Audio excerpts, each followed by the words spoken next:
this event is sponsored by the MIT Coalition for Palestine.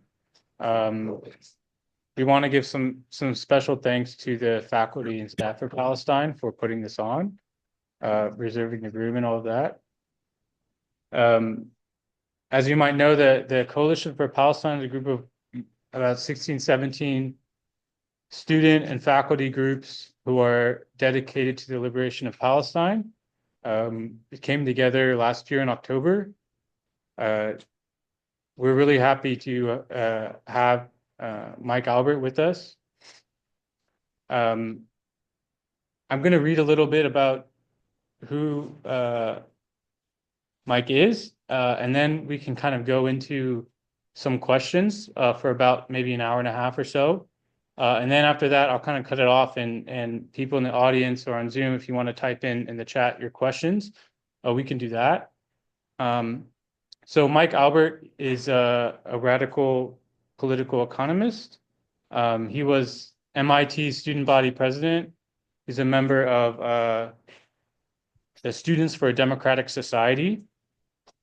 In January 1970, he was expelled from MIT for his activism opposing the American invasion of Vietnam and war research at MIT. He went on to found a press that operated for many years called South End Press. They published a number of authors you may have heard of: Noam Chomsky, Bell Hooks, Arundhati Roy, Howard Zinn, Edward Said. And in 1987, Albert founded Zeta, now ZNet, which is kind of a magazine focused on anarchist and libertarian thought. Mike Albert's also kind of a scholar himself. So among his books include Political Economy of Participatory Economics, Remembering Tomorrow, From SDS to Life After Capitalism, a memoir, and Practical Utopia, Strategies for a Desirable Society. And I'd just like to begin with kind of a great quote that he said in an interview a few years ago. So just to kind of get a glimpse, a taste of what things were like at MIT. This is from a magazine called War. He said, "Yeah, I think I may have been the only person who was ever thrown out of MIT, which was there. I went to college for political activities. I was notorious at the time. To give you a feeling, one of the things I did was run for undergraduate association president.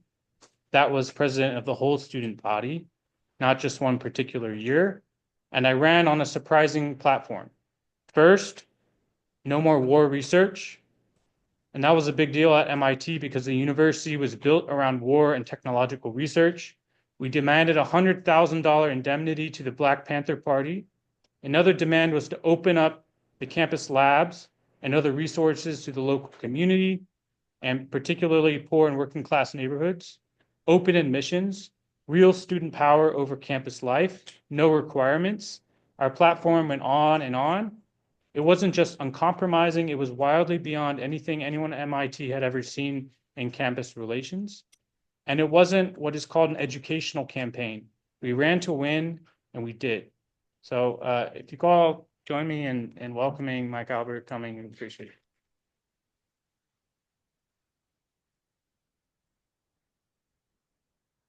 So I think we'll start, Mike, asking kind of what were the circumstances that led you to come to MIT? Did you come here already radicalized? If not, what were things at MIT that radicalized you? No, I wasn't radical. I wasn't even political. I came to MIT, or I went to MIT. And first, thank you for having me here. And one thing about the questions and if the session at the end, maybe when attendees are asking questions, I'm perfectly happy to answer or try and answer anyway, just about anything. So, If some of you are aware of the economic vision or any of the other stuff and you want to ask about it, that's fine with me. Or even about people at MIT, anything. Anyway, so I wasn't political, but it isn't just that I wasn't political. Like most other people at that time, I was in the class of 69, so I guess I arrived at MIT in 65. Um, I didn't know anything. We believed in everything that we were told overwhelmingly. And that meant it was implicitly, it wasn't explicitly. I wasn't a student of society or anything like that. But I and people like me believed that corporations were there to serve the public. The government was there to serve the public. Doctors were interested only in health care. Um, the system was valid and undesirable. And then I went to MIT. And I wanted to be a physicist, so that was the thing that I was committed to.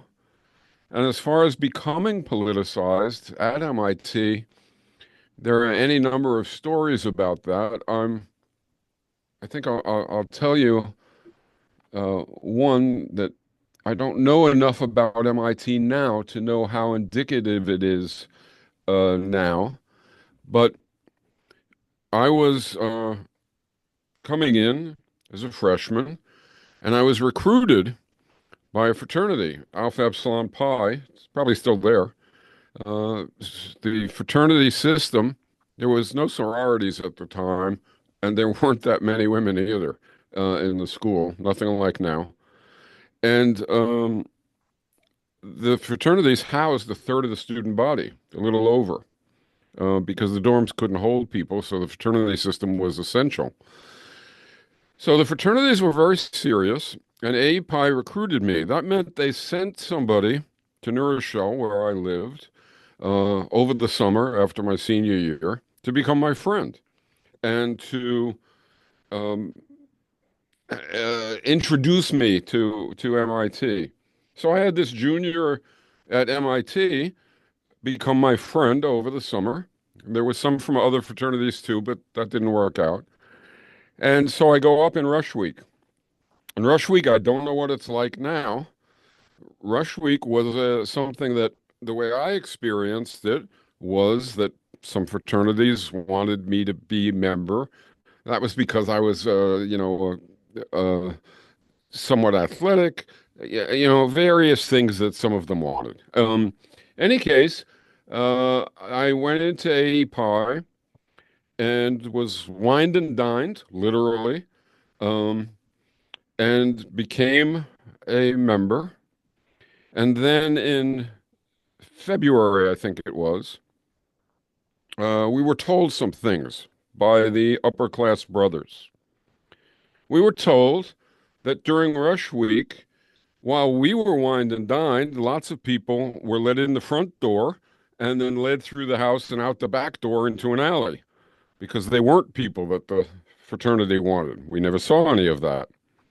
We were told that the rooms where we stayed during rush week were bugged, microphones, so they could hear our conversations. The phones in the house were tapped. The idea was that the upper class brothers would be able to listen in when we called parents or a friend. In my case, I had a girlfriend who was at Simmons College. So if I called her, there were people listening. I didn't know that.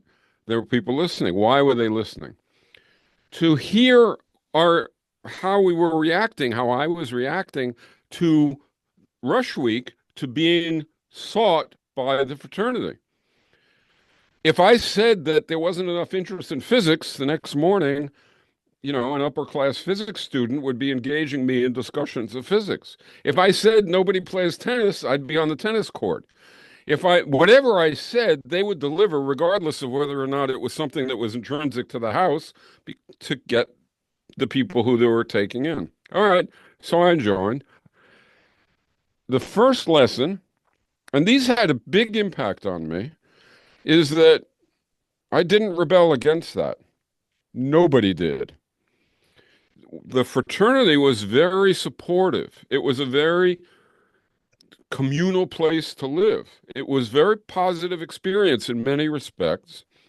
And we had spent a few months going through hazing, which wasn't hazing like in the movies. It was just, every Friday night, the freshman class cleaned the whole place. And that would take from 7 o'clock until 3 in the morning and pretty much do you in for Saturday also. So it was a big deal. You were giving up your Friday night and your Saturday. Anyway, we go through this period. These revelations are made to us and nobody gets angry. If they had made those revelations the day after the first week, right, back at the beginning, I would have gone absolutely ballistic, and so would every other student who experienced that. We all would have been absolutely, you what? You listened to our phone? You tapped the phone? You manipulated it? We would have gone berserk. But after just a few months of becoming acclimated and having our circumstances depend on the fraternity, we all ignored it. That's a pretty big lesson. That's good people going down a rabbit hole that nobody even knew was there. Then comes the summer. And that summer, I had a silly job at a hospital which had me in a room able to do whatever I wanted all day long. It was a ridiculous situation. But in any event, I spent time thinking about what had happened, and I finally went berserk. I finally became upset at what had happened. I went back as a sophomore to the next rush week, but I didn't go into the fraternity because I was leaving it. I sat on the hood of a car sitting right outside the fraternity. And I told the incoming freshmen what was going on and what the experience was. So that was I would call it the first political thing I ever did. It was one of the most raucous. There was a riot in the street. There was fighting between, not me, two sectors of the fraternity. One sector trying to get at me, to get me out of there and beat the shit out of me. And the other sector trying to prevent that from happening. They were more sophisticated. They knew if that happened, the fraternity would be in deep trouble. Finally, the police came. I was taken away. The thing went along. The story goes on a little bit, but I think it's worth it. These are good people at MIT who were doing these things and us who accepted it. And finally, I think I was the only person who ever did this. I sort of rebelled, I suppose you could call it. And half my class left API, and we became what became Rosa Luxemburg SDS on the campus. Meanwhile, after a while, I get a phone call that my father's in town and he's at a motel and he wants me to come over, and I come over, and the fraternity has set up a meeting in this motel. They got my father to come to town to convince me to stay in the fraternity. And first freshmen, my classmates, come in to try and get me to stay. We're all friends. What are you doing? Come on back. That didn't work. Then sophomores and juniors, a little bit more. The punchline is that ultimately it was seniors and graduates, people who had left, who came in and told the truth. And they said, and my father's watching this, and up until then, he wanted me to get back into the fraternity because it was promising circumstances. These upper class guys and the graduate who they brought in said to me, of course you're right. It's despicable what we're doing. It's not moral, etc. But you're the beneficiary, right? This is all for you. And they told me more. They had mapped out a trajectory for me through the MIT experience. And they had chosen me to be the person. You can't make this stuff up, and I'm not. This is all true. To be the person who would run for UAP when I was a senior. And they had slotted these committees that they would get me on to try and do this. This is what goes on at a different level that we ordinarily don't see. These were people who now were, in corporations. So none of it worked. It also turned my father off, and that was the end. but it was a hell of a lesson, and it was a kind of a political awakening, I suppose. And it mirrors in some way the manner in which my generation got politicized, or a lot of it, not all of it, and only parts of it. So AEPI was a big deal, and the outrage was outrage at having been lied to. It wasn't that we discovered um, that something was possible. We discovered that everything we believed was false, and we went berserk. That's the origin of both hippies and that cultural dynamic and the left political dynamic. The other thing at MIT that obviously politicized me was Chomsky, um, uh, in a quite major way, and we became friends for half a century. Uh, and just as a last point about this, I mean, this I could just go on endlessly about any of these things, but I'm not going to do that. But there's something to note here in the speed of the phenomenon. The 60s movement became politicized and moved from angry and rebellious to ideological to, in some cases, revolutionary and all kinds of commitments, not in years, in months, literally in months, over and over from person to person, virtually everybody I knew on the left. And so that was a striking thing of the times. Right. Uh, so maybe that gives you a little feeling about it. That sounds good. So, you break off from EDPI. You found the chapter of the Students for a Democratic Society. Um, what kind of motivated the turn towards contesting the uh, Vietnam War and war research in particular? And how did you all interact, discover, unearth some of MIT's uh, complicity, I guess, in that regime? These are big questions.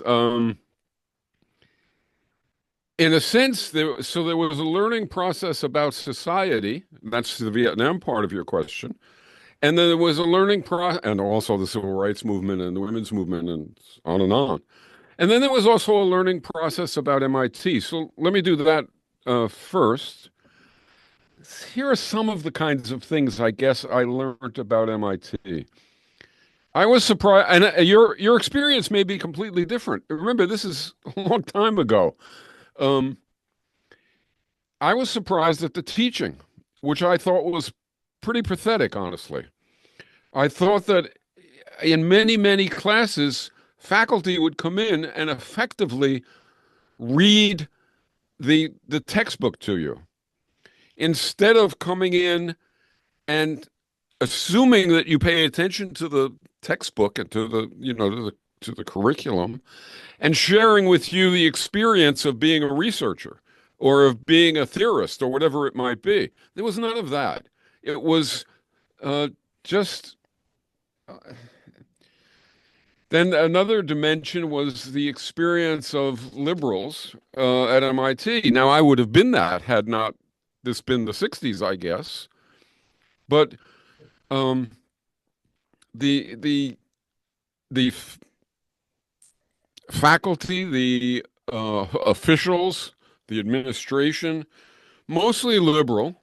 There were people like Chomsky, who was very far from that, but mostly liberal. And you got an experience of what kinds of things went on in the heads of liberals to rationalize their activities. One other striking thing was a contrast to the liberals. There was a guy named James Killian. He was the head of the board at the time at MIT and a real bigwig in the country. And I spent just about, I don't know, 20 or 30 minutes in his presence, and it was truly scary. It was a little like Hannibal Lecter. This is the ruling class, the real ruling class. And this guy, he just, he the impression I got of him was he simply had no empathy and no morals. He wasn't dumb, he was really smart. But and then I debated Hubert Humphrey in those early years. He was vice president of the United States. That was in Kresge. He was very different. So he was a liberal. When I got finished with it, and it was a sort of a massacre, and it wasn't important that I did the massacring. It was anybody on the left who was educated, and by that time I was, would have done so. When I got finished, I asked Noam Chomsky, how is it possible that that guy is the vice president of the United States? How does he deal? How he's not, he was like a marshmallow that was, and Noam said to me, when you're an elephant, you don't have to be smart to deal with mice. And there was some truth to that. So that was another lesson. They're not all that smart often. Another lesson about MIT happened because I was the president of the student body. Uh, I gave the incoming welcoming speech to freshmen. I don't know whether they still do that, but then they did. First, the president of the university would give a speech, and then I would give a speech. So he gave a speech, and then I hopped up on the stage and went more or less ballistic, giving a incredibly militant speech. I called MIT Dachau on the Charles. I described what was going on, et cetera, et cetera. So capitalism is the enemy, corporations, on and on. I get finished. I jump off the stage. I walk up the aisle in Kresge. And this is, again, a totally true story. When I get to the end of the aisle, there's a guy standing there in a very fancy suit, a pretty young guy. And he comes up to me and he says, it's not like, for those of you who have seen the movie, oh, Christ, with Dustin Hoffman. I can't remember the name of the damn movie. Anyway, he says to me, chemicals. I say, what the hell are you talking Yeah. about? Chemicals. And he says to me, I want you to come with me back to my company in Germany, and we'll make you a vice president. Now, this guy just heard me say that I was a raving revolutionary and that I was dismissing MIT and capitalism and everything else. And he was so confident, so utterly confident, that he thought he could get me to go with him right away.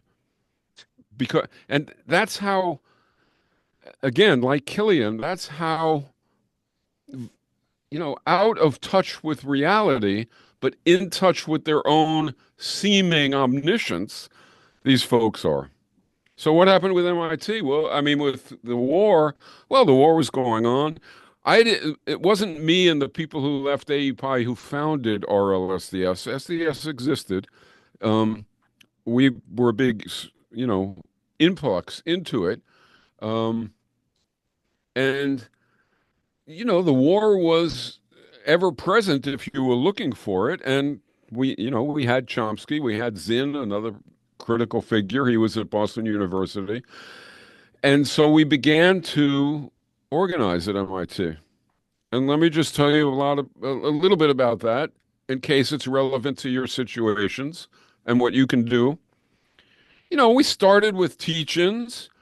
We started with leafleting. You may not even know what leafleting was. You stay up all night with a mimeograph machine. That's this thing that you're sort of rolling papers through, and you get stacks and stacks of leaflets. And then you go around the campus and you hand them to people, put them under people's doors and the like, and they explain things about what's going on in Vietnam at the time and whatever. Then we graduated to face-to-face organizing. That's what mattered.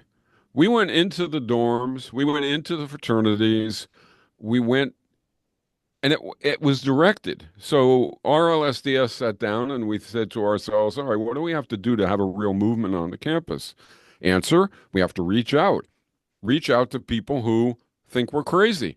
Reach out to people who disagree with us. You're the student body at MIT was incredibly ignorant. It was like me when I went in. Uh, And so it was the task was to even get people to believe that there was a war, that, that the United States was on the wrong side. That was impossible. That the United States was engaging in horrific activity. That was impossible. A phrase that characterizes it is everything that flies on everything that moves. That was from Henry Kissinger. That was the most blatant statement of a genocidal policy that I think had been uttered until that time. Not that there hadn't been genocides, but ordinarily you don't admit to it. That basically said it. We're going to kill anything that we can shoot with anything that we can hit with anything that we can shoot. So we did directed organizing. What did that mean? We went after, and notice the similarity between this and the fraternity. Uh, we decided who we wanted to reach out to. We went after, the best player on the basketball team. We went after the head of the interfraternity conference. I actually was assigned to get him. We went after people who could then reach other people.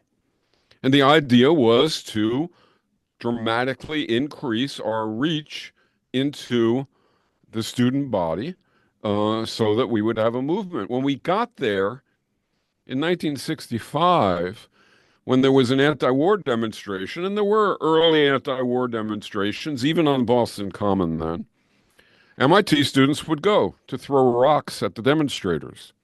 I'm not exaggerating that. But 4 years later, this school would, roll out to go to be at the demonstration. Huge percentage of the student body. Then we did something else that might be relevant to your time. MIT has a culture that is off-putting and almost antisocial, or it did at that time. And we would go into rooms and take couches and chairs and put them in the corridors so that instead of walking the long corridor silent and nobody talking to each other, people could sit down and talk to each other. We put wall posters up all over the walls, and we would put famous quotes, not famous in the minds of MIT students because MIT students were relatively oblivious, but they would see these quotes and they would be markers hanging from the posters, and they would write on them. And there would be discussions. This is the kind of activity that, it isn't in Das Kapital. It isn't in, these kinds of approaches to, it was activity that was based upon where people are at and that tried to reach people. And so the war became an incredible focus for our activities of those sorts. And then there were other activities like occupying buildings and the like. Yeah, can you get more into the latter part? Because for many of us, when we, I think when you were there, the MERV at the time was like a big issue, just kind of this like helicopter stabilization program that people at MIT were working on. Can you kind of maybe explain a bit about how that was discovered and contested? Yeah. Many of us, when we look back, the only images we see are like mass riots at the instrumentation lab in Draper and all this. And so maybe you can kind of give us like a portrait of like how those things have unfolded. Well, a lot of the understanding came again from people who were immersed in it and then taught, and then new people became immersed in it. And so there were discussions. You have to envision, going into a dorm and having 50 or 60 students from the dorm come down to listen to me giving a talk about Vietnam impromptu. Why did they do that? Because they knew that RLSDS was going to shut down the school, and it mattered to them, and they wanted to interact, and so we would do that. But for a while, it was almost our word that MIT was doing bad things, and then research was done. And actually, some students crept onto this field where the helicopters were that were being stabilized. And it turned out that they were gunships from Vietnam. So while the rhetoric was that they were stabilizing helicopters to be able to do traffic control over, Detroit, they were actually stabilizing helicopters so that the machine guns mounted on the helicopters could hit, again, everything that flies on everything that moves. And MIT was part of that. Another big program at the time was called MIRV, MIRV, Multiple Independent Reentry Vehicles. The idea was to put multiple nuclear warheads on single uh, missiles in order to attain a first strike capability. And all these kinds of things were our focus, but it's important to there's a well, I guess we'll come to the issue of what's the difference between then and now. So I'll leave that for a moment. Uh, Could you maybe you can speak a bit about MIT's response to some of these activities? Like what led up to you getting expelled in like kind of winter sure. of 1969? Um, I've now read and been very impressed by the research that your group has done about MIT and Palestine, MIT and Israel, and also um, become aware of the kinds of repressive steps that the administration has taken. And I was, to a degree, I mean, I'm not shocked by anything at this point, but it was very different, very, very different. When I was elected, the provost, who was Jerome Wiesner, and he had been the science advisor to Kennedy, uh, he came to my office to tell me that they would never throw me out. And there was a reason. He didn't say the reason. The reason ultimately wasn't because he, liked me or something, or he had that kind of ethical disposition. It was that they didn't want to pay the price of having thrown somebody out, and they actually wanted to be able to brag about getting through the 60s without throwing anybody out. So that was the sort of, I think, the motivational thinking I'm reading into it. But that's what he came to do. And he also, again, tried to co-opt. He wanted to take me to Chappaquiddick to meet Ted Kennedy. And that didn't work. So I didn't do it. So he said they would never throw me out. And I said, nothing? That doesn't make much sense. And they said, no, if you burn down a building or you do something crazy like that, of course, we'd have no choice. But anything short of that, there's no way we're going to throw you out. So I said to him, you will throw me out. You will throw me out in just a few months' time. This was already after lots of organizing. And you will have no real reason to do so. It's not that you'll have a good reason. You won't have any reason. It'll be nonsense. And he was laughing, and that's what they did.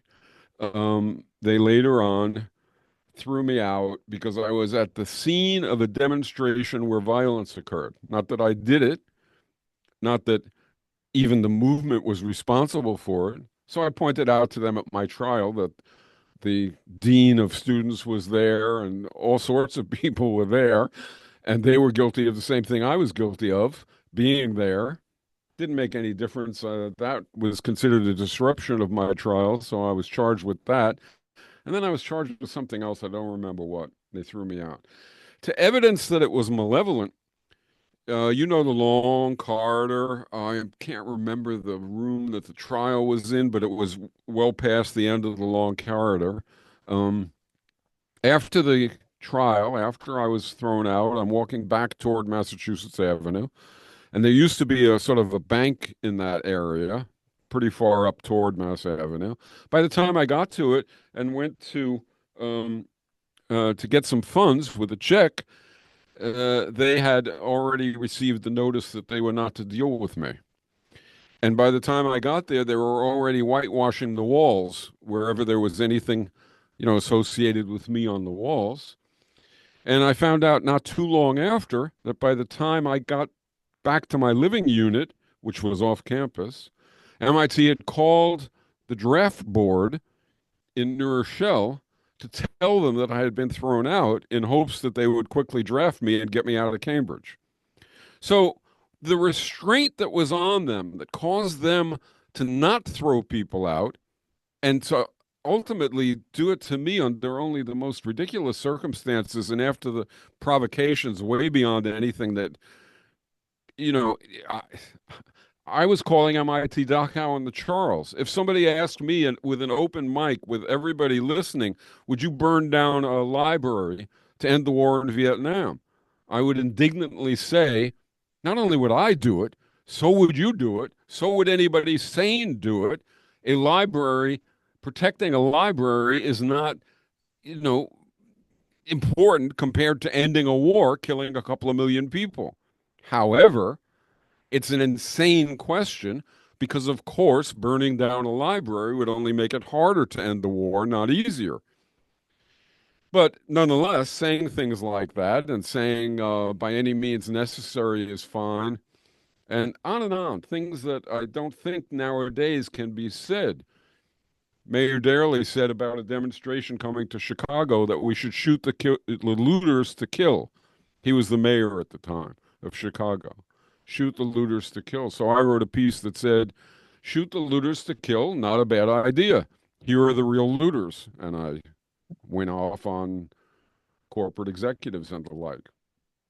So there was real restraints on the administration. And it seems from what I've been reading about your circumstances that those restraints are largely absent, that they're engaging with student dissent now in a manner that wasn't the case then. So it's a difference. But we did learn something about such things, so to speak.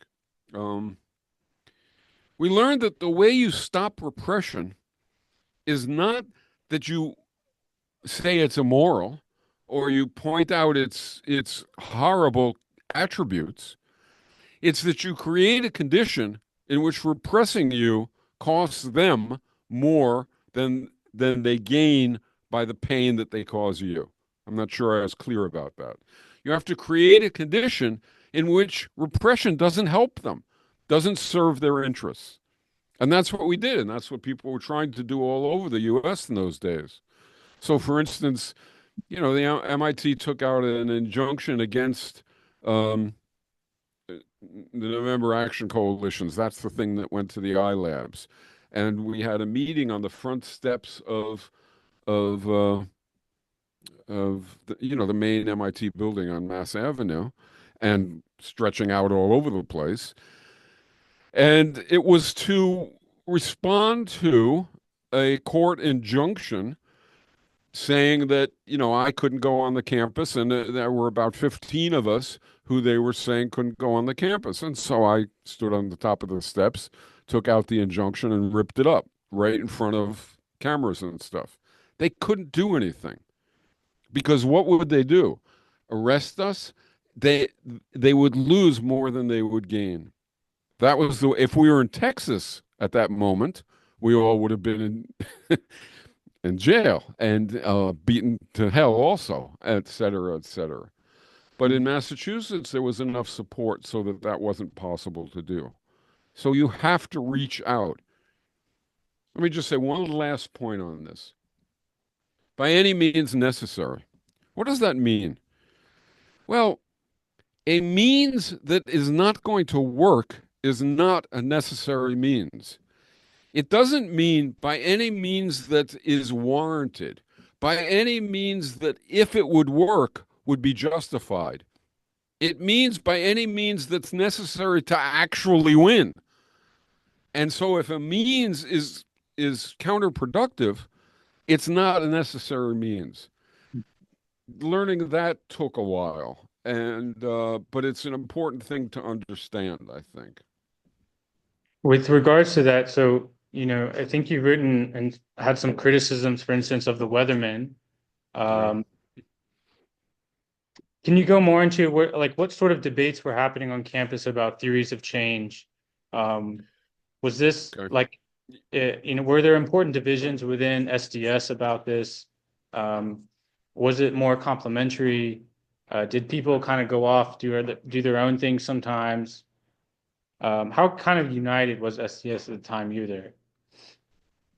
Um, there were three, I guess you could say, main inclinations in SDS. One was a kind of a Marxist-Leninist laborist, I suppose you could call it. I would call it a sect. Another was Weatherman, and another was RLSDS. And those were very significant differences, but we weren't at each other's throats. It's just that Weatherman and us weren't at each other's throats. The what was the name of it? Well, it's a group like Workers' World or you know. Anyway, yeah, they and RLSDS were at each other's throats in some sense, and there would even be fighting, um, and there would even be people who would go to events carrying, a chain to use, and it wasn't always to use on somebody who was your real opponent. It was also to that was difficult elements of the times. But to give you a feeling, and it's important. So, for instance, one of the people who left API, his name was Larry. It's just like me, and yet we wound up in different places. He wound up in the progressive, the I can't remember the name of the labor organization or the labor-oriented organization, the Marxist-Leninist organization. And then I had other friends who wound up in Weatherman, and indeed, Weatherman was trying to recruit myself and Robin Hanel. That was the guy who I was very close with and did a lot of writing with later. So a lot of the books or a subset of the books that I wrote with him. And at the time, they were trying to recruit us, and this will give you some feeling. Um, they were trying to recruit us because we were clearly militant enough, so that wasn't an obstacle. Um, and they said they wanted to take us on an event so that we would, get a feeling for the people and so on. So they took us on a subway ride to go to the event that they wanted us to be a party to. And on the subway, in the subway car, one of them stood up on a chair and attempted to talk to the people in the subway. He got up and he said, "Country sucks, kick ass," and that was his entire speech. That should begin to tell you something. The event that we went to was a mixer. I don't know whether you still have mixers. Mixers were dances where you didn't come with a date. People came and mixed. That's why it was called a mixer. It was a way to meet people. This was a mixer at Boston University. So the SDS people went in, and Robin and I are there and sort of watching. And what they did is they went around the room saying "smash monogamy," and they broke up dance couples in order to, I guess, get people to understand that, monogamy was a problem. You can see that if you think about it, they were doing something which they thought was revolutionary and innovative, but they had no feeling for how what they were doing affected the people who were seeing what they were doing. They weren't organizing. They were demonstrating, but they were oblivious to the impact of what they were doing, the consequences of what they were doing. There were countless examples of that with the weather people. It was another demonstration. They went to a beach I guess maybe it was Dorchester or South Boston, um, and they put a Viet Cong flag in the sand and formed a circle around it.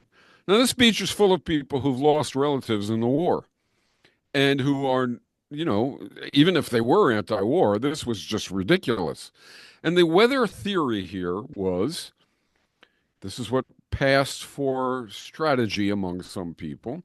The theory was, these people, working class people in Boston, are not going to relate to us unless we demonstrate that we're tough like them, that we can fight like them.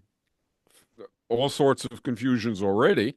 Of course, what happened is they got the shit kicked out of them, and they proved that they couldn't defend themselves, etc. They would go outside schools and scream jailbreak, hoping that all the students would come out. They wouldn't organize the students.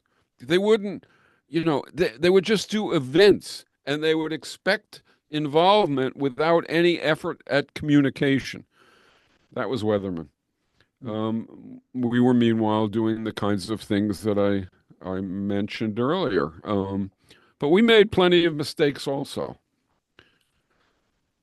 Yeah, so before we move kind of more to the present, you mentioned Noam Chomsky and you took one of his classes. Can you kind of describe, because there's, some faculty and staff here, like what was the role of faculty back then, like Noam, in the classes like he taught? Was that really important? Or do you think in the counterfactual where Noam wasn't here, there was still been, radical Mike Albert? Um, Noam and I became very good friends, but Noam is not faculty. I mean, he is a faculty person, but he wasn't typical of the faculty. He was the opposite of the faculty. Most of the faculty was either, they might have been pro-war, or they might have been liberal, or most of them were totally oblivious because they were doing research or whatever.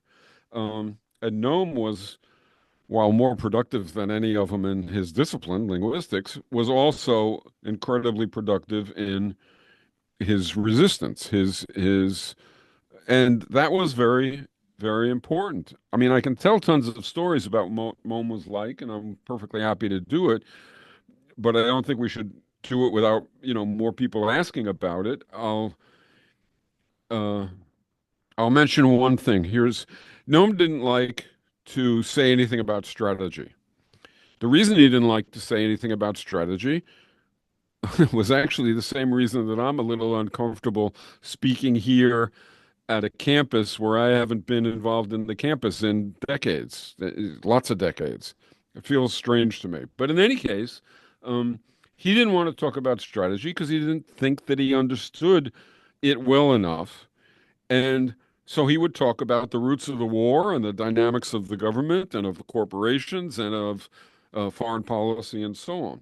But when Robin and I were being courted, I suppose you can say, by the Weatherman, I went to Nome and I asked him what he thought of them. And I told him that, they were trying to get us to join. And he said, Michael, they're going to blow up a few bathrooms. And again, I'm not making this up. They're going to blow up a few bathrooms or some other such stuff. And they're going to do nothing that is going to advance the cause of change in Indochina or in the United States, but lots of things that will facilitate repression of serious efforts to make change. And, that had an impact on me and Robin, obviously.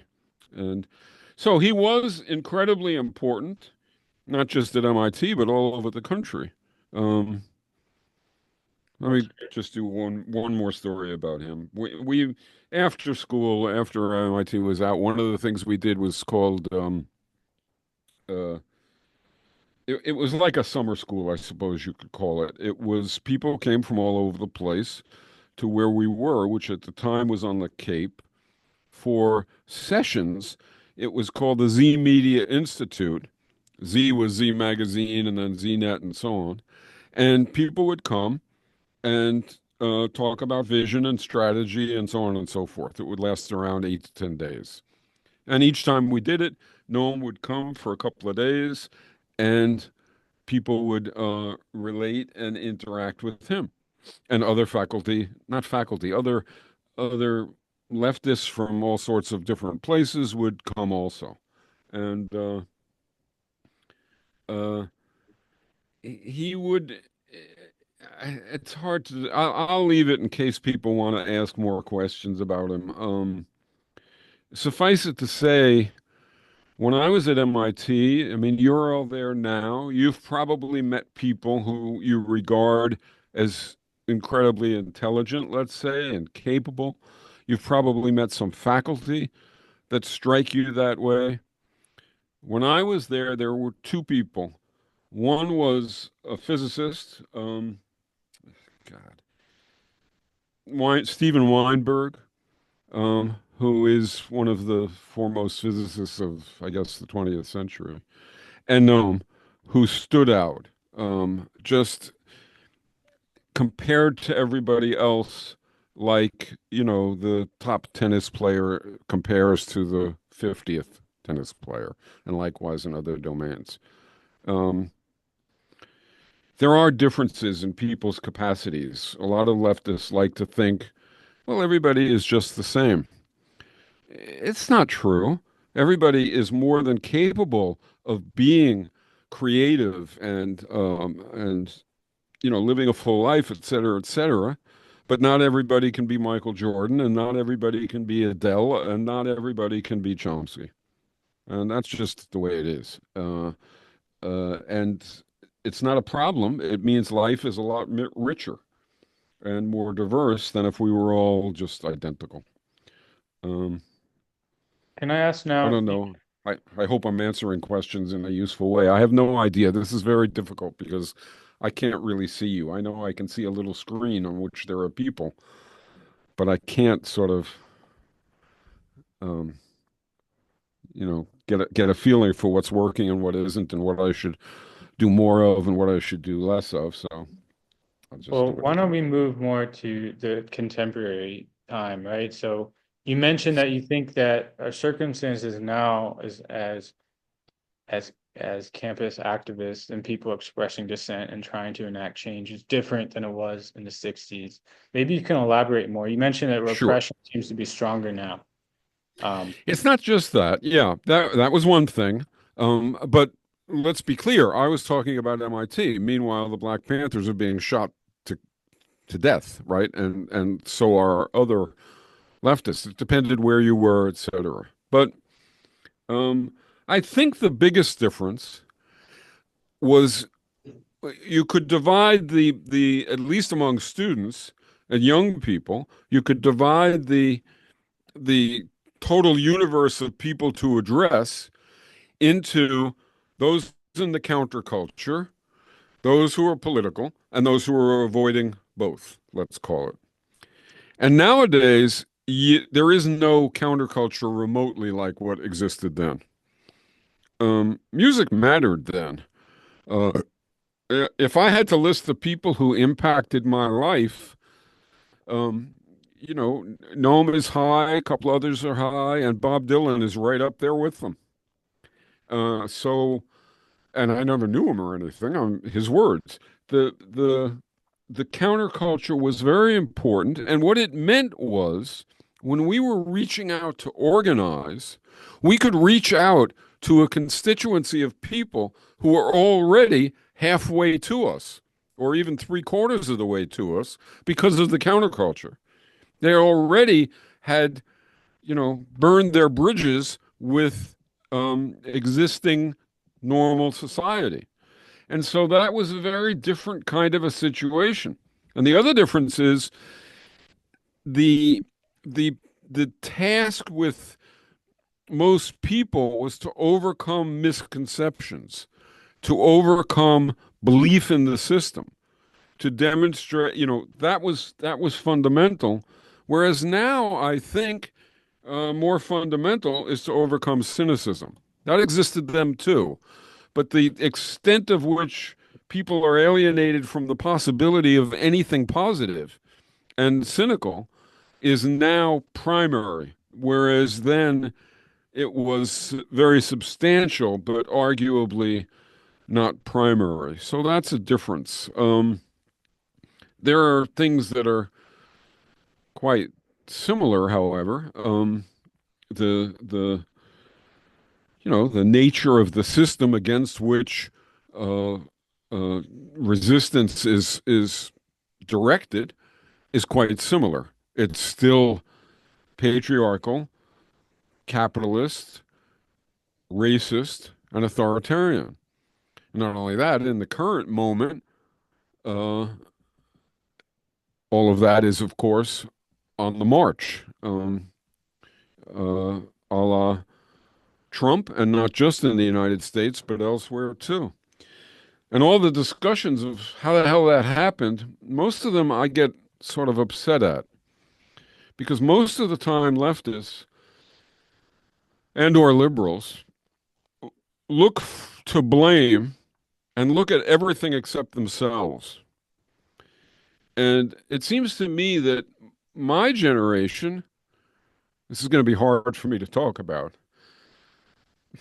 but my generation has to admit, look, we said we want the world and we want it now, and there was a good side to that. We were aggressive and confident and militant and serious. There was a bad side to that. We were impatient and stupid. We thought everything could be won quickly. If you look at the span from, say, 1965 to now, that's a lot of years of left organizing. And yet, half the working class supported Donald Trump. There's something wrong with what we were doing, something profoundly wrong with what we are doing. And to not admit that is just to be blind. It's like you're a sports team and you blame the other teams or the weather or the whatever, and you never look at your own activity. Sanders lost twice. If you look closely, he lost on Super Tuesday. He lost largely because, for instance, in the first case, black voters in those states supported Clinton, not Sanders. There's something wrong with our organizing. We can't just blame it on the Democratic Party doing what it does, supporting the system. Big deal. There's nothing new there. That's what it does. That's what it's there for. But what we did was flawed, seriously flawed. And to understand those flaws is important for your generation, not to replicate what we did, good God, no, but to do much, much better. But it's hard to do better without acknowledging the problems, because the problems keep surfacing, keep recurring. And so to see them is important in order to avoid them. We can talk about them if you want, but Yeah, maybe we can kind of one of my last questions here, and maybe we can open it up to other people, is like liberal discourse speaks a lot about Donald Trump and ascendant fascism. But we've also seen, the Democratic Party, as exemplified by Kamala Harris campaign, move rightward, and particularly on immigration, taxes, the military, and opposition to Democratic Party's Zionist position on Palestine. It's really confined to the farthest reaches. I mean, like we're talking about Rashida Tlaib, and it's kind of it. And so what degree do you believe we're living at a time of ascendant fascism? Do you think that's kind of overblown? no, But if we are, like, who is to blame? What can we do to I stop? am. In other words, the Democratic Party it does what it does. 50 years ago, 60 years ago, we would say we live in a country, in a one-party country that has uh, wings, two wings of one party, a corporate capitalist party with a Republican and a Democratic wing.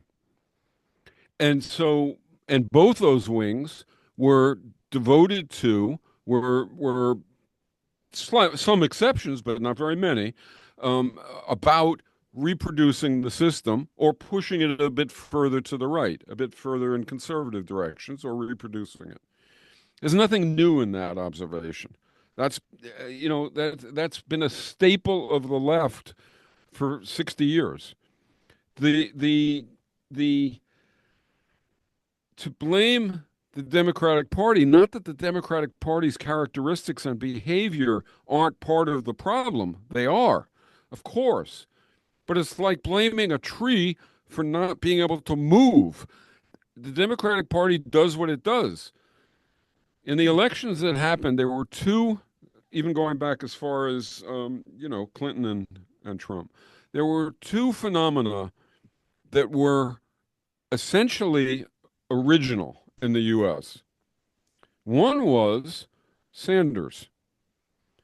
Sanders achieved a level of popular support, calling himself a democratic socialist, that was absolutely unparalleled. Um, and what was he trying to do? He was, in essence, trying to take over the Democratic Party. He was trying to change the Democratic Party. He failed at that, but he did reach the public a great deal. So he failed at a particular institutional gain, but he did communicate with a huge audience. What was the other unbelievable or original thing? Trump. Trump essentially, at some level, was doing the same thing with different politics. He was trying to take over the Republican Party and trying to build popular support for what he believed in, like Sanders was doing for what he believed in. Both of them got a lot of popular support. Trump succeeded in taking over the Republican Party. And that was the change. It is no longer a second wing of a corporate party. It's now overwhelmingly off the rails. And it's gotten to the point where it's fascist. And what Trump wants to institute, I don't mean to scare people, but reality is reality. And what Trump means to institute, if he can get away with it, is you can't give it another name. It's fascism. What he learned in his first administration was that there was too much in place between him and accomplishing what he wanted to do. Too many obstacles. And he did learn that, and he understood it. And he's not an idiot. This kind of characterization is ridiculous. So so what is he doing? Well, he's taking over the Supreme Court. He's reconstructing all the cabinet positions. He's changing the agencies and shutting them down. He's changing the government. He's not in there just to enact some policies. He's in there to fundamentally change the shape of the U.S. government. Now, we would like to do that too. I would sure as hell like to do that, but not in the direction of fascism, in the direction of, a participatory society. But if the question is the future, if Trump gets to do what he wants to do, fascist, my answer is yes. If what is the path? The path would be that he deports people. He institutes some tariffs. He does various policies, and he decimates various organizations and institutions, like wants to protect labor and on and on. And he does it a step at a time. And each time he gets a step done, he celebrates it as a gigantic victory for the people. And he describes any pains as a result of the residual power of his enemies. And he continues on that path. I honestly believe, I hate to say this, but I honestly believe that we have about 6 months during which we have to stop him from being able, him and his administration, from being able to enact that step-by-step process which will entrench his support. Much of his support, the idea that he won this triumphant victory, it's total nonsense. He won by 1%. He won a lot of states, and Harris won a lot of states. When Nixon beat Humphrey. Humphrey once, and it was also, what's his name, McGovern, I guess. Anyway, when Nixon won, he got 49 out of 50 states, and he won 60-40. And he was out of office 18 months later, removed. And that was because of Watergate, which is nothing compared to what Trump is unleashing. And so it's not impossible to stop him, but he has to be stopped. So now if you were to ask me I'll ask me for you, I guess. If you were to ask me, well, okay, so what's the implications of that at MIT? I would say something like this.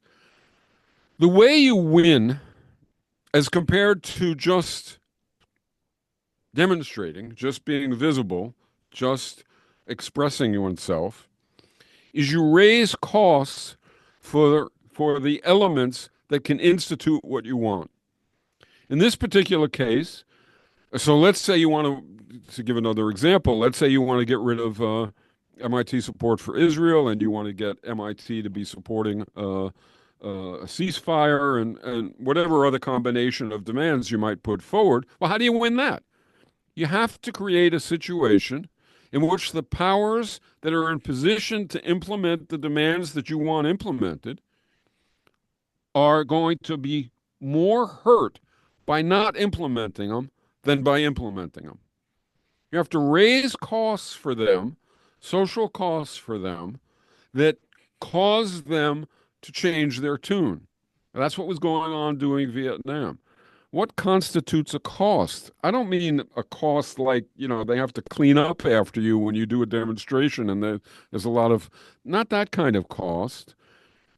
Rather, the threat to what they hold dear, to reverse foreign policy, they have to feel like pursuing their course of action is going to arouse so much more resistance and so much more disruption and so politicize people and so diversify their approach that they're going to become really anti-capitalist. They're going to be challenging what the elites hold most dear, which is not the outcome in Gaza, but the outcome in their own economy, their own polity.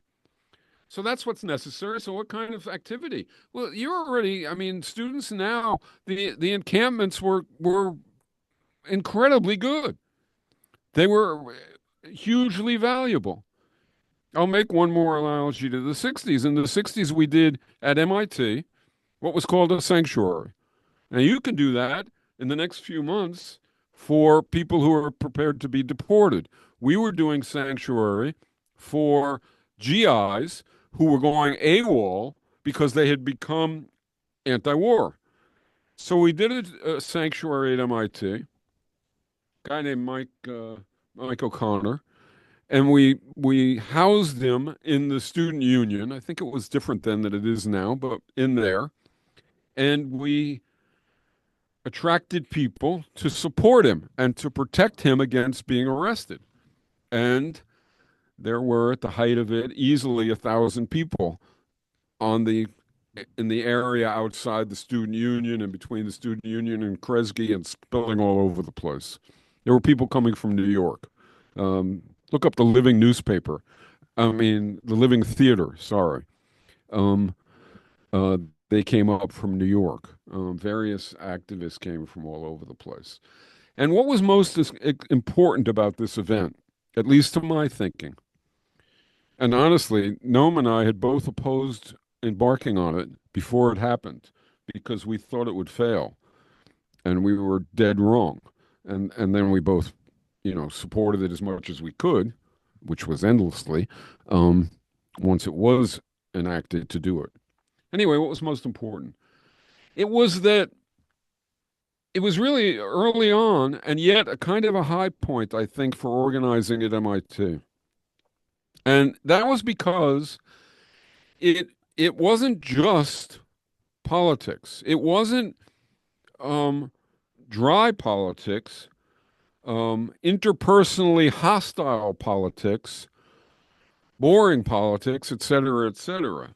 It had a culture about it. It had entertainment. It had courses being given on the lawns. It had all kinds of elements of life, and that's why it got so big. It became a part of what people wanted to be doing, and that's really what has to happen in the next few months. The left has to become the place that people want to be because they want to be opposing Trump, because they want to be advocating and fighting for good things, and because it supports them. And for my money, that's sad to say what the right wing has done. The right wing has reached out to working class communities, to rural communities, and provided a kind of community, a kind of feeling of efficacy, a kind of feeling of belonging. So it's tribal. And then it becomes, admittedly, for a subset of the people, it becomes like a cult. But for most of Trump's voters, it's really, they wanted to beat back high prices. They wanted uh, to change the government, and they're going to get that. They wanted to change stuff because they hated the Democratic Party. And to an extent, the left. And why the left? Because the left, historically in the United States, and actually most other places too, has been pretty inept at communicating with the public in a respectful manner, which takes seriously their concerns and their beliefs and addresses them instead of just dismissing them. I want to tell you one more story if I can. I can't even see whether anybody's still in the room. um, but nonetheless, I We're will. clapping for you.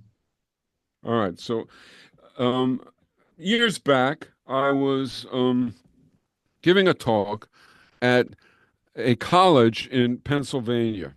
It was in State Park. I can't remember the name of the town or the city. It was the city where the college that Joe Paterno was the coach at was. And so it was a football town. There was about 60,000 people in the city, small city, and there was about 60,000 people in the football stadium. And on Saturday, when there were football games, everything stopped. Everybody was in there.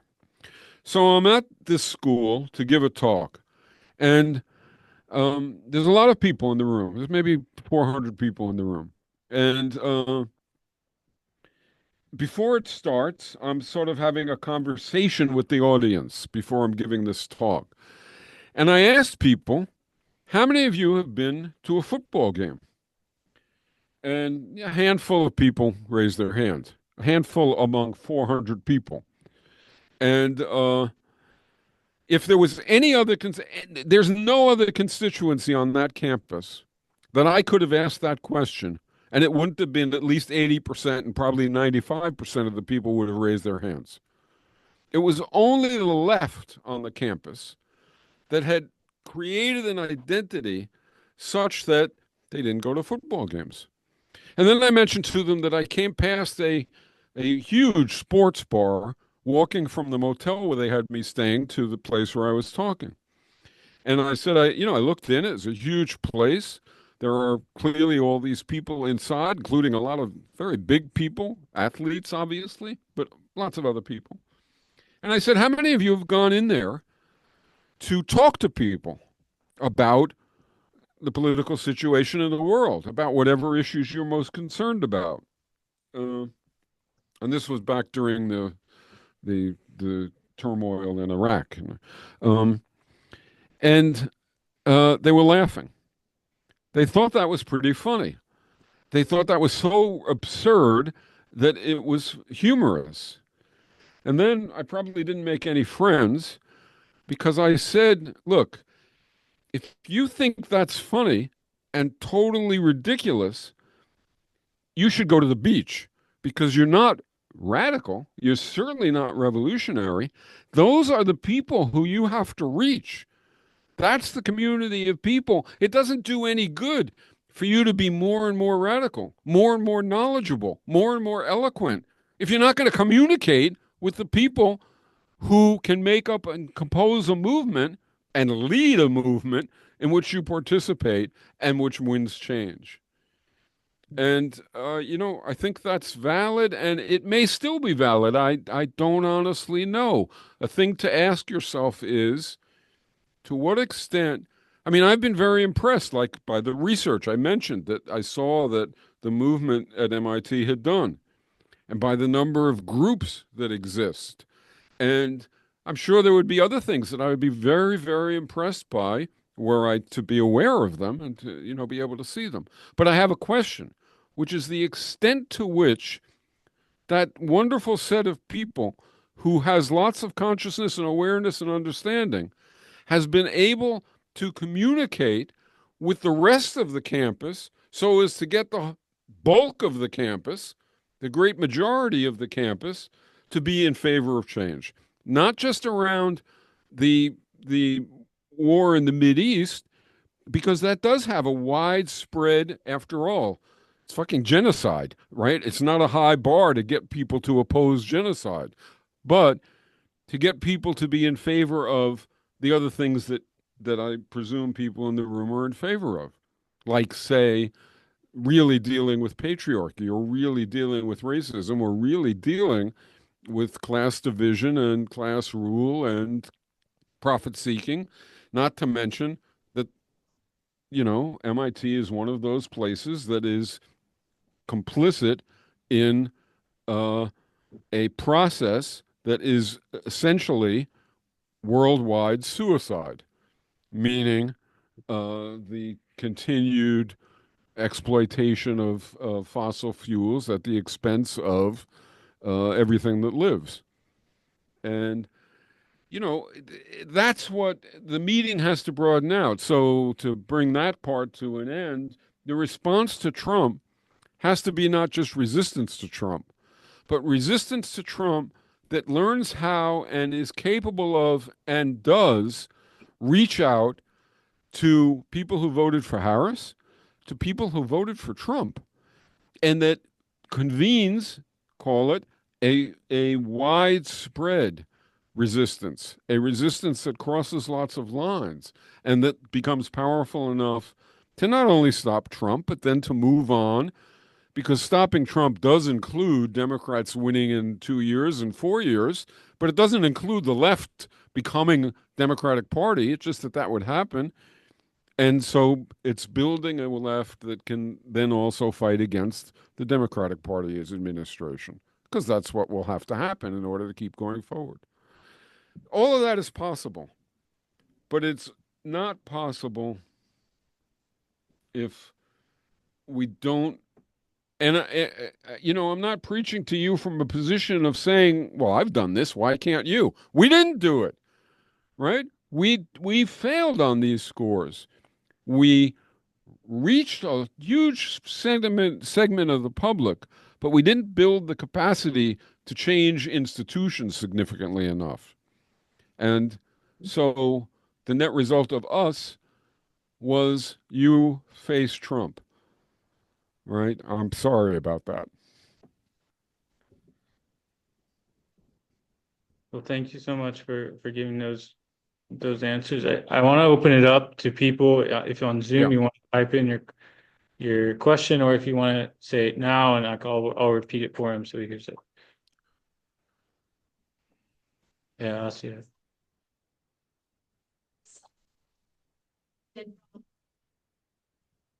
And grappling with the 20th century movements. If you could go into more detail about what you did that we should not repeat. Yeah, so Asya in the audience here is asking, what did you do wrong? What are some things that we should not repeat? Outside of the Outside the ones, you've already named, or maybe more Right. specific.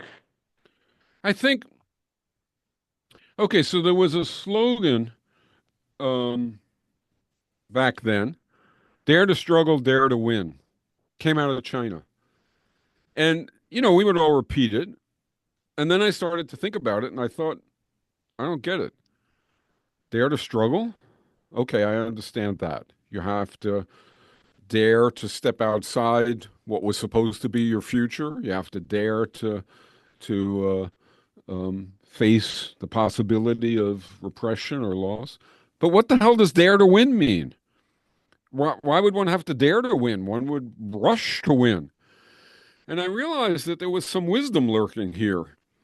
That most people don't quickly arrive at a feeling that winning is even on the table. For many people, I used to describe it as if somebody said to you that you have to go play basketball with Michael Jordan, with LeBron James, one on one. I hope you know who that, this incredibly good basketball player. And it's going to be on television, and you have a month to prepare. What would you do? And with a little thought, somebody who knows anything about the sport and about LeBron James knows that if they spent the entire month training and trying to become better, instead of losing, 100-4, they would lose 100-8. They weren't going to make up much of that gap. And so what would they do, given that they knew they couldn't win? Well, they might try to look good. They might try to appeal to people who they wanted to be their friends. They might try to retain their bonds with their community. But they wouldn't be trying to think about how to win because they couldn't. Now, if you think you can't win against capital, if you think you can't win against the MIT administration, and trust me, you can. If you think you can't win, you move from trying to really understand, okay, what do we have to do? What strategy do we have to adopt? What kind of behavior do we have to undertake? So that's one of the things. We didn't deal with that. We didn't develop vision. That was the second thing that we understood, or that we only understood in time, which was the importance of vision to motivate involvement. The importance of vision when we would go around in the dorms at MIT to organize. And I don't know whether this is the same, but I think it's probably even more so now in some ways. We would discover there would be arguments about, well, the war is really to free the Vietnamese, or the war is really okay, or the war isn't really, and on and on and on. So we would rebut all of that nonsense, and the people still wouldn't be hopping on board the freedom train, hopping on board the idea of fighting against the war. And we began to realize that they weren't for some deeper reason that wasn't coming out. And we would try and get it to come out. And once we got it to come out, it was always at MIT, at other campuses, all over the damn place. People are shitty. People are competitive, are violent. People are competitive. The problem is human nature. At some level, even leftists had that lurking in them. Understandably, since it's fed to us all the time, it's anyway, that was there, and we had to somehow address that. But we hadn't, and that hurt us in time. Not understanding how to win demands was a factor. There was a mistake that we made, which was we would get on board a particular focus: gender, race, profits, authority, or something more specific and narrow. And we would pursue it with vigor, and we would be more or less oblivious to the way we were atomized, the way we were divided. And we wouldn't think about how can we operate such as to be mutually supportive and make all of our efforts stronger. We needed to take that up as a central thing, and we didn't for so long. Another example, and it bears upon, I think, what needs to be done differently. I was at a Green Party event, and I was on a panel, and there's a lot of people, and so different people are talking. And when somebody else was talking, I'm not sure I'm proud to admit this, but I wasn't listening. I was thinking about something. And what I thought about, this is literally the first time I thought about it, I called it the stickiness problem. Because I counted up what I thought was the number, and this was around 1990 or something. What I thought was the number of people who had come into the vicinity of the left since 1965. And I started counting it up. The number of people who had obviously been in movements, anti-war movements, or the feminist movement, or anti-racist struggles, and civil rights movement, on and on. Movements around Nicaragua, movements around, the no nukes movement, and then of course the labor movement. And I started counting that up, and a very conservative estimate was 10 million. It's way more, but I settled on 10 million. And so I asked myself, where are they? What happened to them? Why didn't all those people stay? And I called it the stickiness problem. The tendency of the left to have characteristics of a sort which lead people to leave the left. That's so much more important to understand and deal with than most everything that we spend all our time writing and talking about. How can I say such a thing? Well, for an obvious reason. If those 10 million people who would come into the vicinity of the left, and it's probably more like 20 million, had stayed, and if they had all been organizing, then by 1990, the left in the United States, and I mean the real committed left seeking a new kind of society, would have been humongous. And you would certainly not be facing Donald Trump. Your world would be a different world. And so the stickiness problem, as compared to not understanding, I don't know, the origin of profits or the dynamics of investments and on, was of a fundamental importance. And yet it was never a kind of a central focus of attention and experiments to figure out how to deal with it. That's another kind of problem that you don't want to emulate that. You want a left that attracts people. Let me just give one more example. You've probably, most of you maybe have at one time or another watched a marathon, a running event, a marathon. During the course of a marathon, a group, the lead group, will break off and be ahead of the pack. And then somebody will try and get ahead of the lead group to win the race. And there's a sense in which the left operated like that. It gloried in its correctness and its morality and left behind the bulk of the population. Instead of trying to figure out how to move forward and retain touch with and bring others along. That just wasn't a priority. It wasn't the way people thought. It was more like, how do we shut down the building as compared to how do we raise social costs and enlarge the movement? Always enlarge it, not alienate people, not repel people. It's a different kind of a mindset, and it's necessary to win. And now it's a kind of an emergency. It's necessary to win soon, or it's going to be a while. Thank you. Because of changes. Thanks for that answer. If anyone else wanted to ask. Okay, I'll go. Maybe you can repeat the question.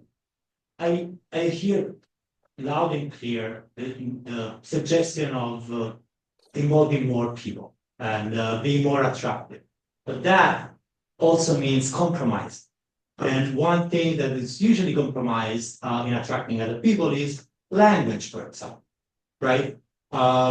So what do you think about this tension inside the movement in which there are people who are more moderated, people are more radical in terms of like, this is the language we have to use because this is a genocide and everybody knows. But if you use this language, it might be less attractive to the bulk of the population or certain parts of it. So 2 questions. One, how to navigate that question about compromise? And 2, if someone who would have told you at that time, hey, giving you the same advice you're giving to us, would have you listen to that? The second is a very good question. I don't know. I can't answer that. We listened to Noam when he said, "Don't go with the weatherman." That's about as close as I can come to answering that question. Because I don't know. But let me try and address the compromise question. If I heard you right, it's a little hard to hear. I think you also mentioned with language and the way we talk and so on, right? Is that part of what yeah? Okay. So, I think the left's use of language, not everybody, um, but by and large, has been an example of some of what I'm talking about. The language that's chosen um, says to people like us, we're good, we're radical, we're right. But it says to most of the rest of the population things that we don't intend to say, but we ignore that. And so they're reacting not to what we mean to communicate, but to something that the peculiar language that we use communicates. You gave an example of the word genocide, but if people talk about it by describing what's going on and then explaining why the word genocide applies, and the same thing with the word fascism, that's okay. But if people talk with, if it's the case that in order to actually know what the left is trying to say, a person has to already know what the left's language and the left's theory, and so on, then that's no good. I mean, look, you can look at Sanders. Sanders talked to the whole fucking country. Sanders lined up half the country. He had no vehicle. He had no means. He had no nothing. So there's something right about the way he spoke. There's something. I'm not saying all of his views are right. I don't think that, right? He doesn't. He's not in favor of the ultimate goal that I'm in favor of. I don't even think he's thought about that. But he knows how to communicate better than most of us do. And uh, there are others in the Democratic Party even. AOC is far better at communicating than most leftists. We should be embarrassed by that. Um, but it is true, or at least I believe it's true. And compromise. This used to come up in the form of the word reform. So there would be people on the left, lots of people on the left, who would get nervous about the idea of a reform. I'm a revolutionary. What's this reform shit? I'm for a revolution. Well, if you can institute a revolution without making any changes first, without struggling for anything that's partial, great. I would be right there, but that's not possible. So you do have to win changes. You do have to win a series of changes. And in winning that series of changes or fighting for it and sometimes losing, that revolutionary who we named Rosa Luxemburg STS after, Rosa Luxemburg, she said, you lose, you lose, you lose, you win. She was saying that the act of struggling teaches that the process of fighting against injustice elevates the possibility of someone becoming committed to change in a lifelong way, which is what matters ultimately. So what about reform? Well, the problem was that people were attacking the word reform, which is explicit, which is basically saying, I don't like getting higher wages. I don't like a higher minimum wage. I don't like ending a war. I don't like affirmative action. I don't like, abortion. I don't like any of this reform shit. I just want a revolution. Well, on the one hand, it's incredibly callous. Think of the people in society hearing that, right? The people who actually have become aware of the need for these changes, hearing that the left thinks these changes are nothing. This is no way to organize. It's no way to communicate with them. And I think it really is callous. But, you know, so what's the problem? The problem is reformism, not reform. Reforms, we have to win. Reforms, we have to be behind. We have to fight for them. Not everything, but lots of things. Like, say, higher minimum wage. A union, when the UAW goes out on strike, if you say, I'm not for reforms, I'm for revolution, well, then you can't support that strike because that strike isn't trying to make a revolution, it's trying to win a reform. The problem is reformism. Reformism is when you pursue a reform as the end. You pursue a reform in a way which is you seek to win it and then go home. So the opposite of that isn't reject reform, reject change, unless it's the revolution. The opposite of that is pursue worthy changes, right, on behalf of people and probably yourself who are in need of those changes, but pursue it in a way that tries to create the basis for continuing on, for not going home, but continuing to fight. Do the reform in a way that develops the infrastructure and the tools and the consciousness and the commitment to keep going. When Jesse Jackson would go to, say, New Hampshire during the campaigns when he was running for president, and you know they would go through the New Hampshire, and they would then leave New Hampshire, and the way that they thought about the accomplishment or lack of accomplishment was how many people did we get to be willing to vote for Jesse? Now, that was part of it. But they should have also been thinking about what did we leave behind, right? Did we leave people who were aroused and ready to fight? Did we leave grassroots organization in which people could participate and continue to struggle for gains? They didn't think that way. And that's why we, you know, these things that were our weaknesses or our failings are why you face what you face.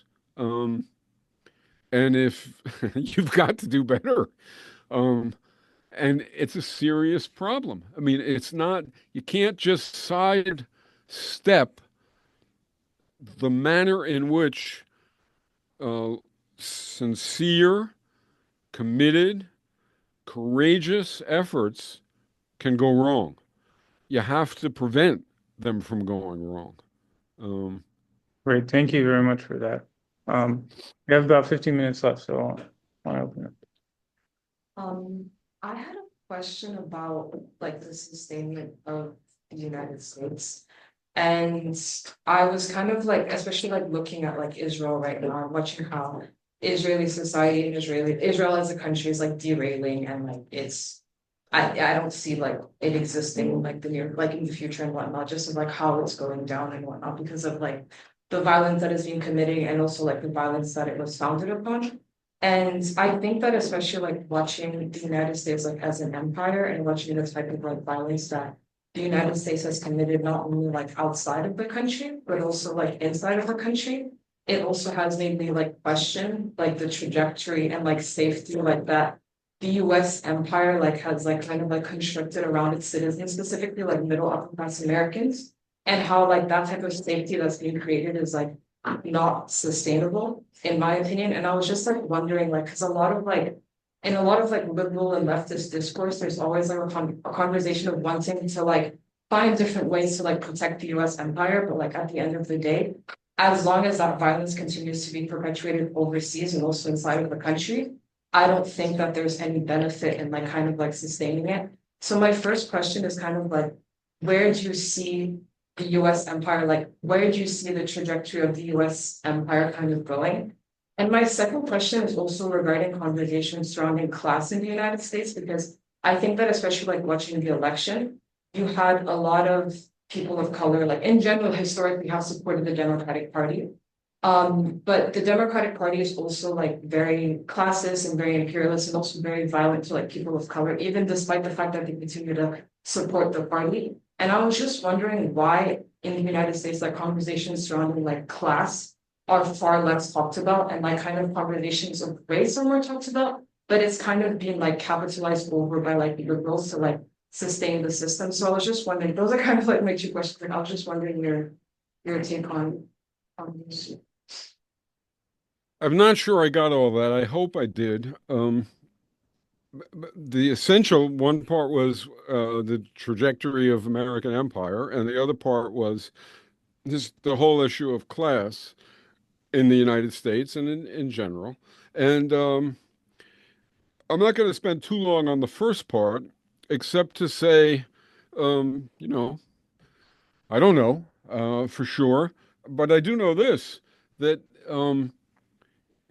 the main factor in the direction of U.S. empire, and is there a U.S. empire? Of course. You know, there are 800 bases by the United States all over the fucking world, right? It is a gigantic empire. When you talk about Israel, where do you think Israel learned these tactics? Where do you think? I mean, they're doing what we do. And they're not. It's more extreme in a small area, so that's one difference. And they brag about it. They're more open about it. And that is strikingly different, and it's sort of in tune with the rightward trend.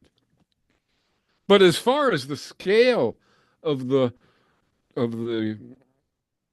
damage, Israel would have to be making war again. Well, they couldn't because there's not enough Palestinians. I mean, you have to. I don't know how to describe how much worse U.S. imperialism is than most people really feel it is. But I'm going to try, and then I'll go on to the class question. When 9/11 happened, certainly after it, a guy came to where we were living and doing Z magazine and other stuff, and to fix the computers. And there were posters all over the place, and he's looking at them, and he's asking me about them. And so we talk. And um, he's saying, I'm describing what happened.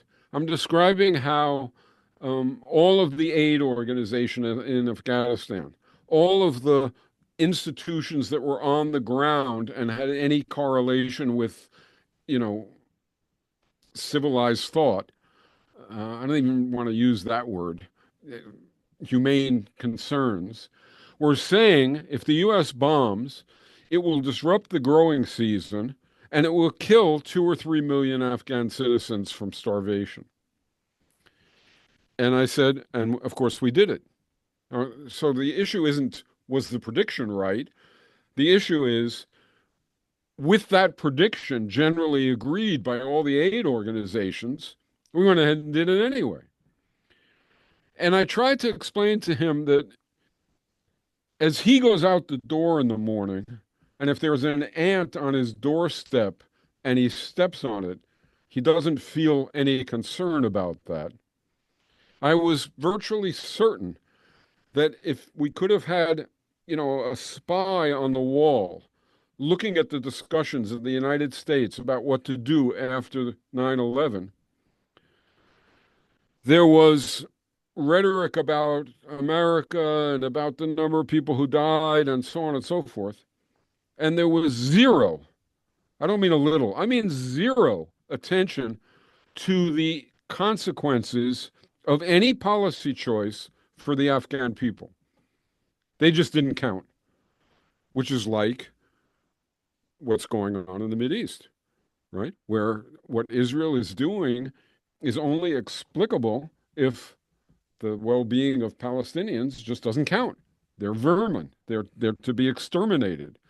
That's what our enemies are, and to be exterminated. The only difference is the United States, with the exception of that quote, everything that flies on everything that moves, usually doesn't admit to it, whereas the Israelis admit to it. But as to where it's going, all I really know for sure is that if, in the absence of powerful movements in the United States to restrain American foreign policy will be over and over horrendous. Because that's the system that exists inside the United States. But I want to talk a little about the class thing because I think this is fundamental to strategy. This is also another mistake that I think my generation and the movements after made, which had incredible importance, not least to the rise of the right and, say, Trumpism. And that's that there was an understanding of ownership. There was an understanding of Moneybags the capitalist and of the need to deal with and address private ownership and to reduce profit seeking and so on and so forth. That was understood by the left. That was understood by most of the people in my generation within 3 months of when they became radical. I mean, it was everywhere. It was so people understood that. There's something else, though, that people didn't understand, and for the most part, most people still haven't understood and embodied. And that was an understanding that between owners, capital, and labor, there's another group. There's a group of people who, by virtue of their position in the economy, have more power, more status, and more income than those below. I call it the coordinator class. Barbara Ehrenreich, a friend, called it in the earliest recent rendition. This used to be common understanding, in some sense at least, for early anarchists. But in any case, she called it the professional managerial class. Point is, people whose circumstances in the economy give them a degree of control, a degree of stature, a degree of income, a degree of bargaining power that they can exercise, and that they exercise against those below to keep them down, and try to exercise often against those above. For instance, in a social democratic movement or in a Leninist movement, believe it or not, which creates the kind of economy that existed in the Soviet Union, say, which was, in my view, a coordinator economy. It wasn't workers running the show. It wasn't workers controlling their own lives. It was the coordinator class, which is about 20%. So what is the point of this abstract nonsense? The point is that inside capitalism, well, let me give you another. I used to teach at times in prison. And so I'm teaching a class, and I could teach whatever I wanted. They didn't give a shit. So I was teaching about capitalism and about the workings of the American system. And when I would teach about owners, the prisoners in the class, about 40 people, maybe 50 people, were sort of passive.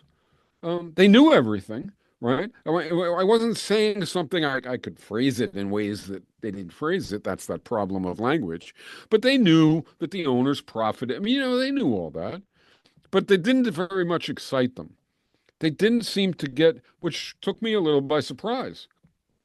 And then I talked about doctors and lawyers and engineers and scientists and high-ranking professors and other people, accountants, lawyers, who occupy positions in the economy, high-level managers, who occupy positions in the economy that empower them, as compared to people who are workers in the economy and whose situations rob their skills, rob their knowledge, diminish their contact with other people, and disempower them. So an empowered group and a disempowered group. And when I started talking about that, the class went more or less berserk. The passion that people felt, the anger that people felt toward this group, right, where they had been relatively passive about capitalists, was palpable. It was all over the place in the room. And I thought about that long and hard. But it wasn't that complicated. Most working people, and the people in the prison were working people, right? They were working class guys, are are don't ever encounter a capitalist. They never personally encounter a capitalist. They don't they don't experience the arrogance and the dismissiveness and the amorality of owners. They don't experience that, but they do experience the arrogance and the dismissiveness and the this was Clinton's basket of deplorables. They do experience that. And they get and they harbor class feelings about that. It's a kind of class antagonism. This doesn't mean that everybody who holds an empowered spot is a schmuck. It means that there's a serious problem and issue here, and that a movement can orient itself to the the practices and the behaviors and the habits and the linguistics and the desires of this coordinator class or of the working class. And the left, more often than not, did the former. And as a result, it always had trouble attracting working people, right? Even in workplaces, even with unions, it would be a problem because the union bureaucracy would be the coordinator class. And so this problem of not paying attention, not really paying attention to real class issues, as well as we pay attention to, say, race issues or gender issues, was a serious problem of my generation's movement. And if you look at the recent election and you ask, what's going on? Why are those working people supporting Donald Trump? For Christ's sake, he's a billionaire. Don't they get it? Why are they supporting? Why are Latino voters supporting him? It's because I think it's partly there is racism at work, there is sexism at work, misogyny at work, but I think the bigger factor is this harbored hostility to the arrogance of the coordinator class. And it's hard to deal with because at least in movements that are on campuses and often in many other places, many of the people in those movements, are schooled to become that. And that's why, remember I said the thing about they're so confident that they can co-opt you, right? I mean, Wiesner thought he could bring me to Chappaquiddick and I would be, a Democratic Party hack for the rest of my life. And the other guy thought he could bring me to Germany and I would be a corporate whatever forever. Why do they think that? It's because they can see in us the latent, call it dismissiveness or arrogance toward working people. And they think they can work on that. And the working people can see it too. And so when working people are confronted by, the no nukes movement, or that was a big deal, or right now, the green, the climate movement, people now understand much better than we did 20, 30 years ago. But the demands have to be things like, okay, we're going to shut down the fossil fuel or the coal mine, but all the workers in this institution have a choice. They can retire. They can retire early with full pay. And, that's okay. Because if you say to them, well, you have to get a new job, they're going to say, rightly, at 50 or 55 or even 40, I don't want to start all over. What are you talking about? Why do I have to start all over? What do you don't have to start. Why do I have to? So that's the kind of demand that has to be made. And then there's a demand, or say, I think a central demand of the resistance to Trump should begin to develop an awareness of, say, a 30-hour work week. And But not even just a 30-hour work week. A 30-hour work week in which everybody who earns now more than $100,000 earns one quarter less because they're working one quarter less hours. But everybody who earns under $100,000 keeps their old salary, right? They don't earn anything less, even though they're working 30 hours instead of 40.